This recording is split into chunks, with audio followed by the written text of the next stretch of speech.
Okay, aku nak tukar topik. Okay, aku macam kata shock. Kenapa sekarang TikTok shop, baju kurung, baju-baju nak raya ni kan murah-murah. Kau faham tak? Sebab sebelum ni aku beli baju sampai harga 1 lebih, 2 lebih something macam tu kalau dekat butik lah. Selalu aku beli butik tau. Okay, 2 tahun lepas lah. Tahun lepas tu aku beli baju dekat TikTok shop jugalah. Okay, and murah. And sekarang ni lagi murah.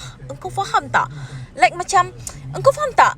Harga dekat butik 2 lebih, tapi dekat TikTok shop 65, 70, RM45, RM35 pun ada. One set je. Baju dekat TikTok shop semua cantik. Sebab tu aku kata, peniaga-peniaga ni untung ke? Kan? Kau faham tak? Sebab tu lah aku suka sekarang ni beli baju semua dekat TikTok shop. Kau tak baju-baju kurta, lepas tu baju-baju kebaya, jubah, apa semuanya tak sampai 100 lebih. Kau faham? Sebab tu aku suka TikTok shop.